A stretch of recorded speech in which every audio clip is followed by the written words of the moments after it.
In Kansas, the Community on Public Health and Welfare has introduced a new policy initiative, House Bill number 2258, and Missouri introduced House Bill number 813 that would place stricter guidelines on how the federal block grants would be distributed to state and then to the recipients.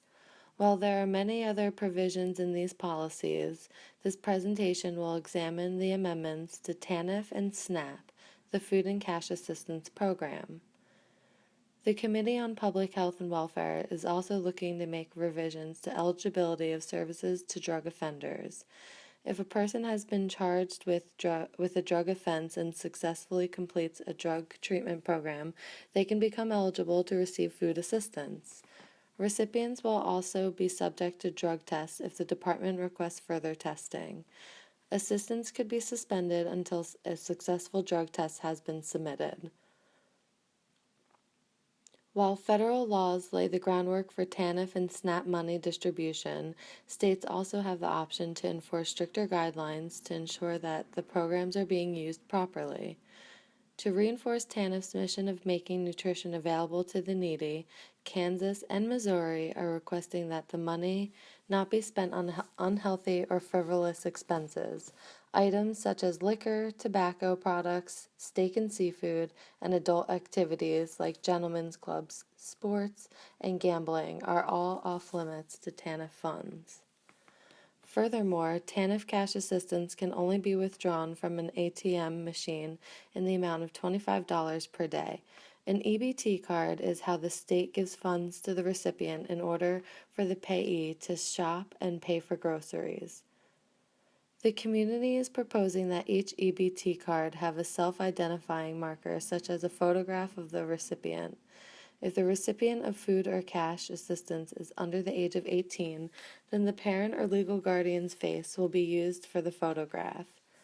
Kansas's photo ID benefit cards can also be used for voting purposes. This may improve voter participation because the majority of recipients are not politically active, thus limiting their control over the politics that influence how independently they live. The above provisions and tighter restrictions then add to the welfare process make the distribution of monies to needy families more problematic. House Bill 813 is a bill introduced by Republican Rick Branton in the Missouri legislature, and it specifically seeks to limit the types of food that recipients participating in the Supplemental Nutrition Assistance Program can purchase. Under the proposed bill, SNAP recipients will be prohibited from purchasing energy drinks, soft drinks, steak, cookies, and chips. These proposed bills are relevant to social work because social workers have the responsibility of removing obstacles to employment for their impoverished clients receiving TANF and SNAP money. These new tighter restrictions impact the social worker's role since integrating a person back into the workforce may require extra funds for food, education, and/or child care.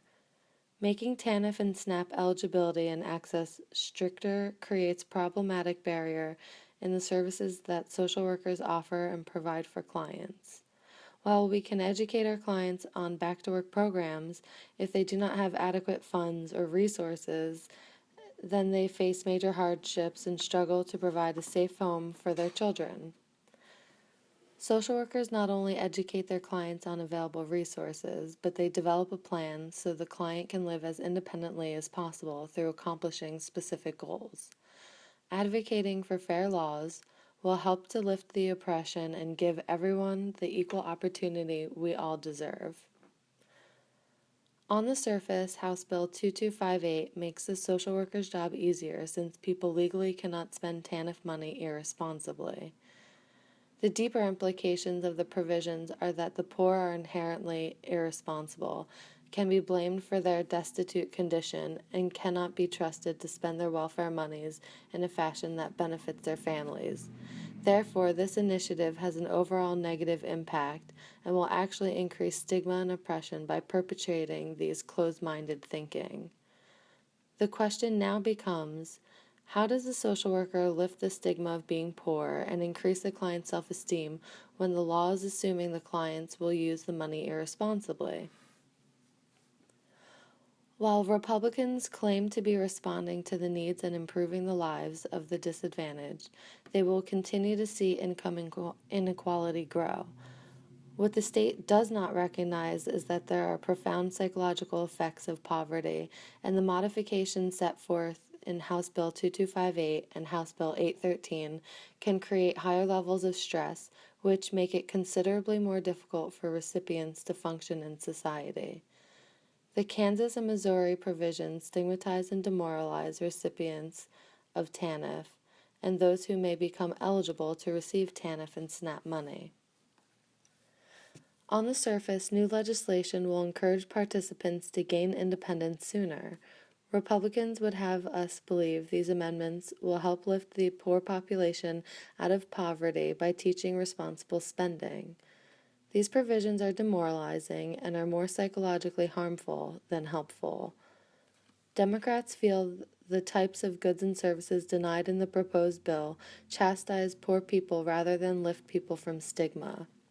No TANF cash assistance shall be used in any retail liquor store, casino, jewelry store, tattoo parlor, massage parlor, spa, lingerie shop, psychic, and sexually oriented businesses. These imply a clear lack of understanding from Republicans of how people spend their money. These provisions imply the very notion that results in such income inequality, which is stigma. The vast majority of TANF and SNAP recipients are just trying to get by with the little bit of resources they have in order to keep their families intact. Drug offenders are being singled out when they do not make up a significant portion of welfare recipients. The majority of recipients are single mothers who just want to put food on the table and a roof over their families' heads.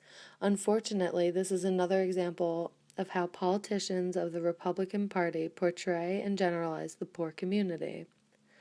Democrats argue that these amendments are offensive because these parents are not sitting at home selling or doing drugs. These are simply trying to better their lives through educational programs and better employment, aware of the fact that this assistance is only temporary. Republicans propose to restrict SNAP recipients from purchasing certain types of foods currently allowed under the current policy. The passing of this bill will alter what SNAP recipients can feed their families.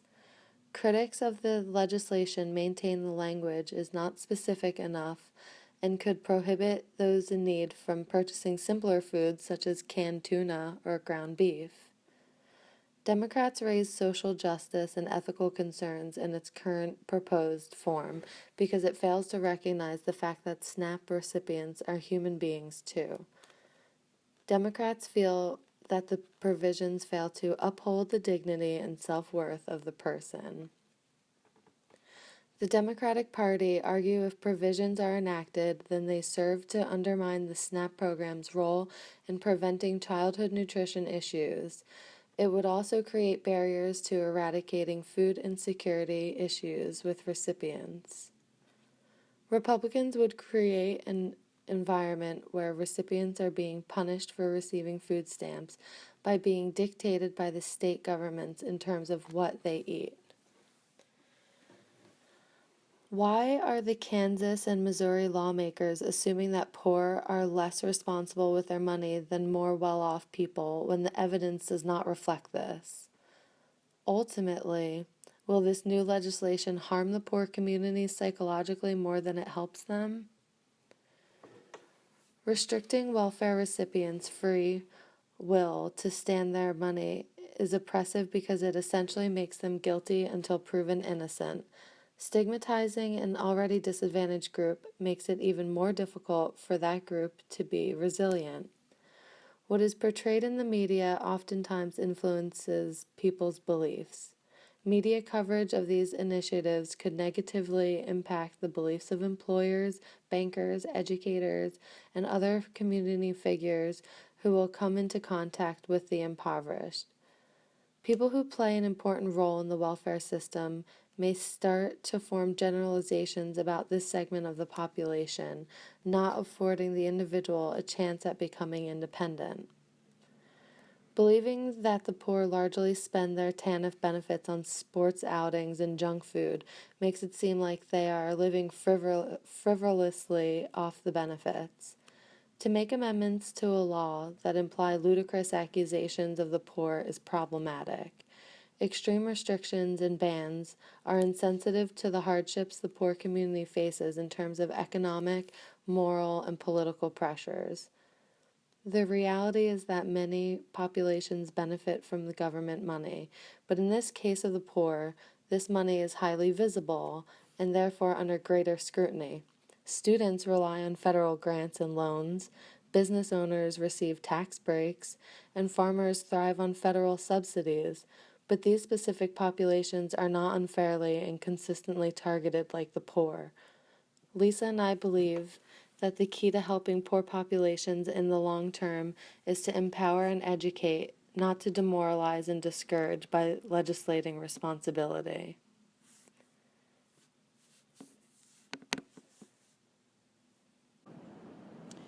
What values and beliefs drove this TANF policy?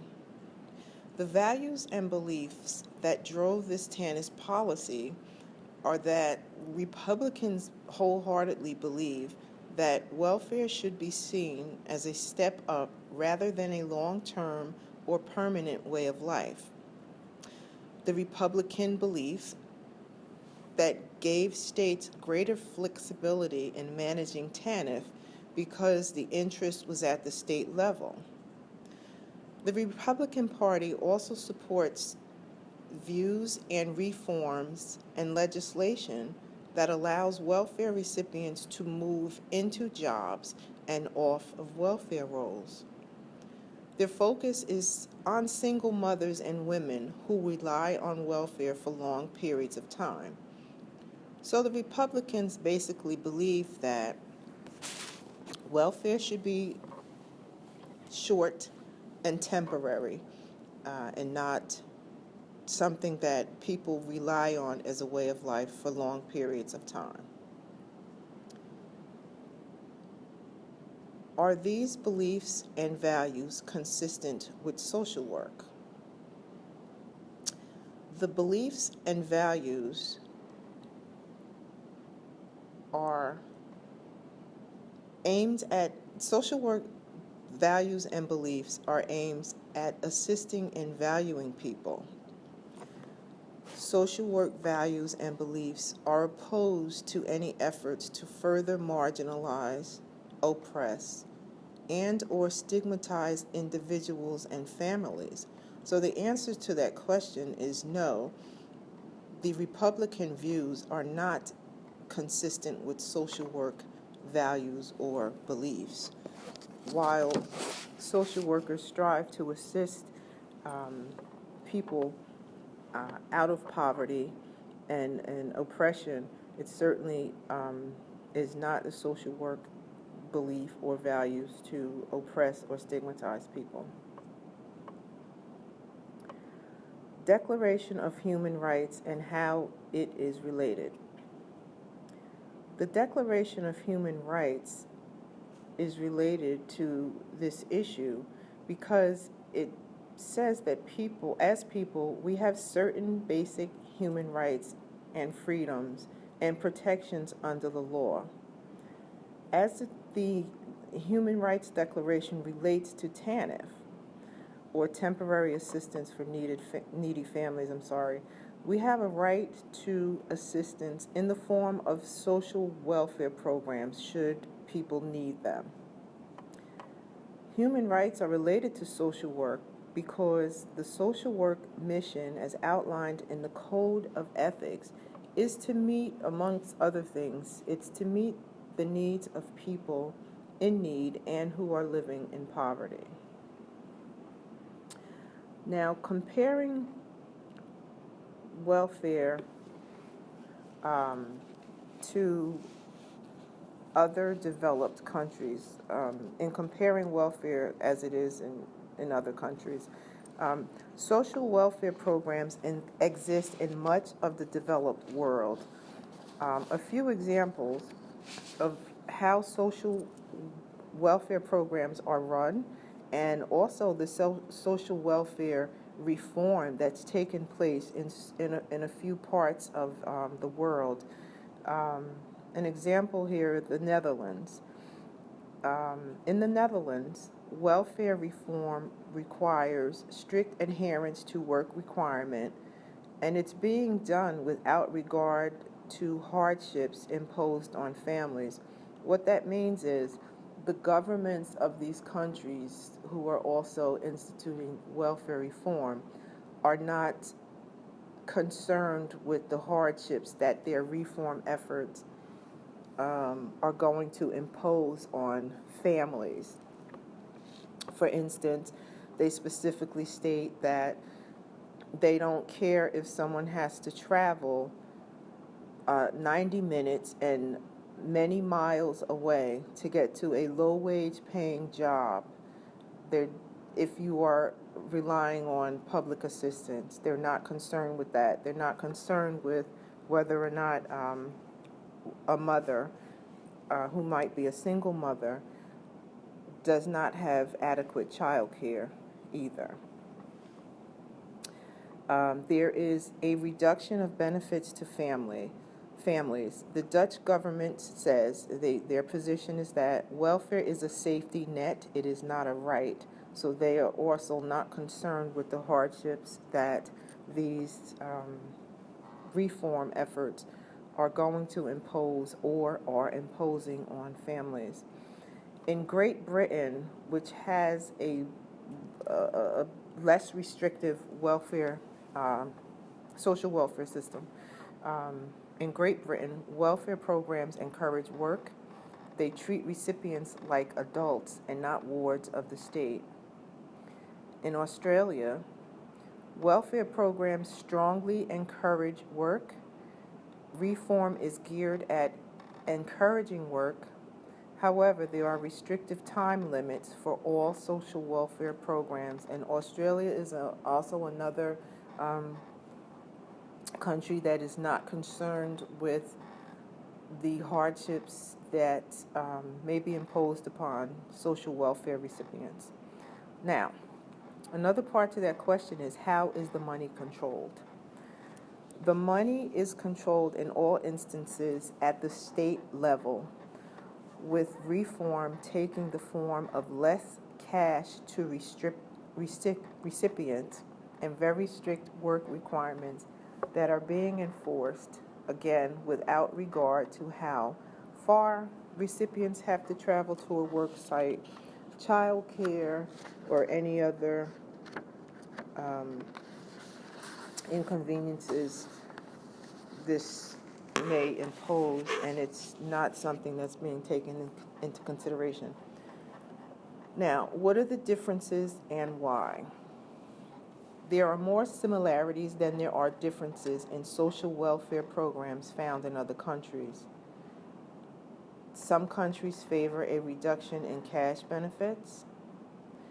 The common theme, however, is reform, and in the United States and abroad in other countries, there is an overwhelming emphasis on enforcing work requirements as opposed to time limits, and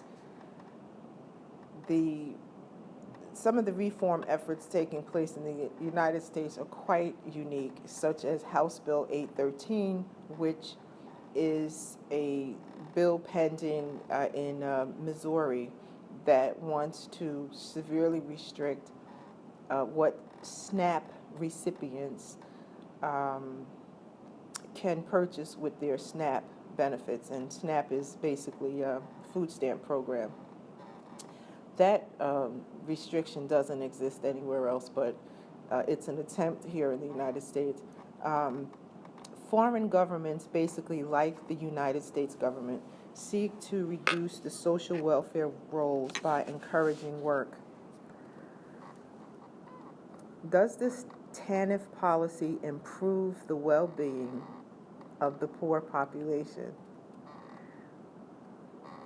TANF is designed to be an assistance program that is temporary or short-term. if concessions aren't made to answer the issue of recipients actually earning a living wage that would allow them to move off of assistance and become truly self-sufficient, then it does not improve the well-being of the poor. Um, the strength of the TANF program and its reform efforts is that it's designed to introduce work incentives. They need to, however, be work incentives that are not oppressive in nature. Another strength is that it does limit, there are time limits for receiving benefits, but again, those efforts they have to take into consideration each family's individual circumstances, especially in terms of, again, living wages and issues like child care and transportation. Those are very important because if you want people to get jobs, they have to be able to keep those jobs. And in order to keep a job, when you're a single parent, you have to be able to get to work, and you have to be able to pay for child care and have effective child care.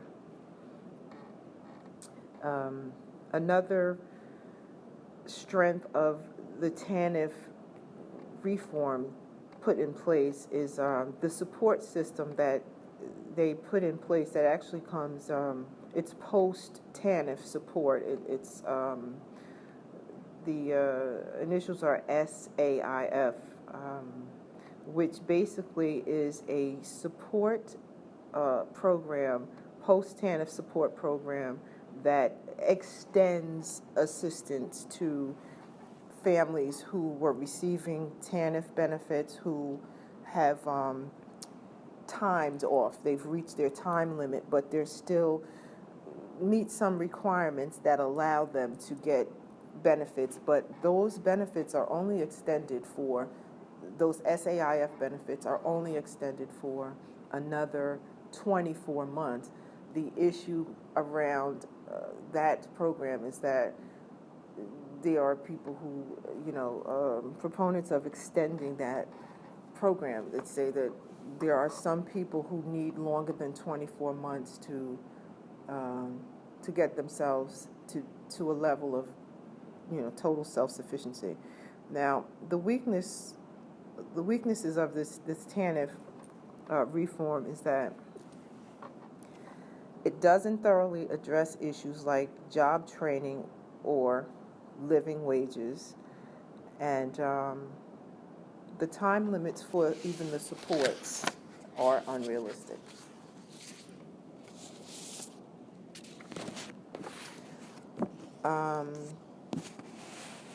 So what was, in answer to the questions, what was our role in the group?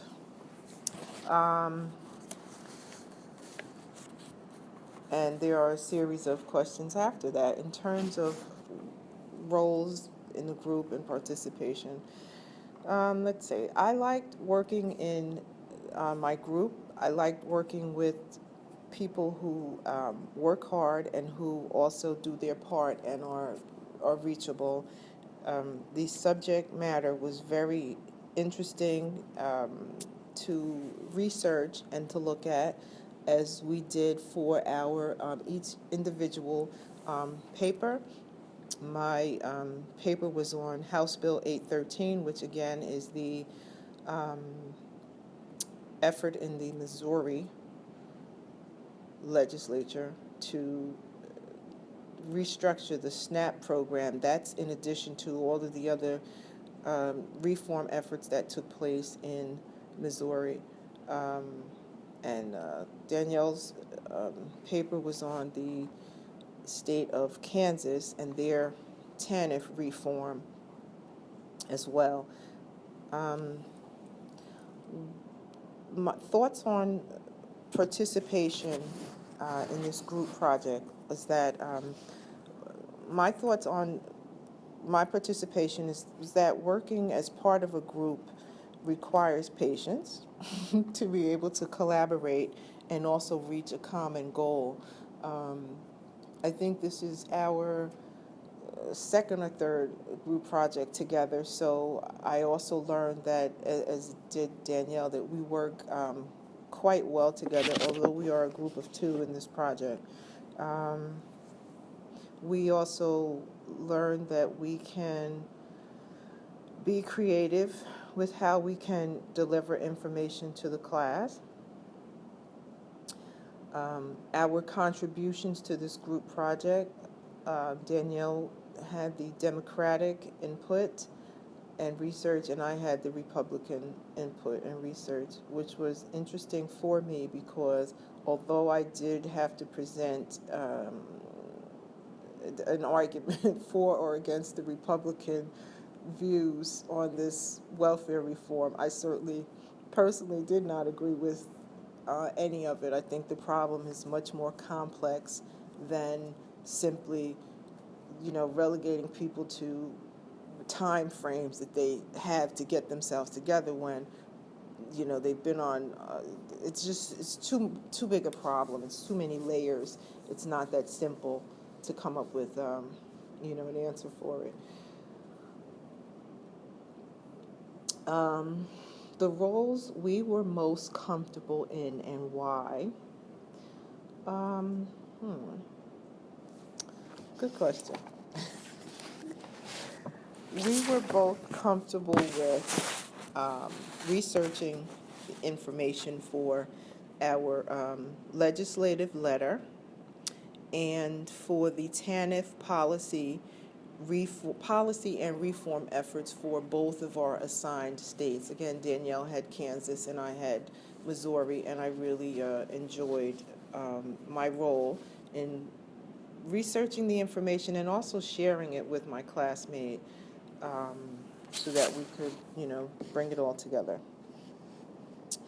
What have I learned in discussing what we've learned about ourselves? Again, I found interesting, I actually enjoyed doing the research, and which is something I didn't think I'd do. I also have come to like working in small groups, which was also something that I personally tend to shy away from because it takes me out of my element. My thoughts on my participation are that I shared the workload evenly and really enjoyed working with Lisa. What I've learned from the group is that I work best with members that are efficient with their time. I do not procrastinate, and am thankful that Lisa does not either. My contributions to this presentation have been researching the responses to half of the questions. I wanted to try something new, and since we had the opportunity to film our presentation, I had the chance to learn how to navigate iMovie, a program in which we created the presentation. I've learned about myself that I would rather do an audio presentation rather than speak in front of the class.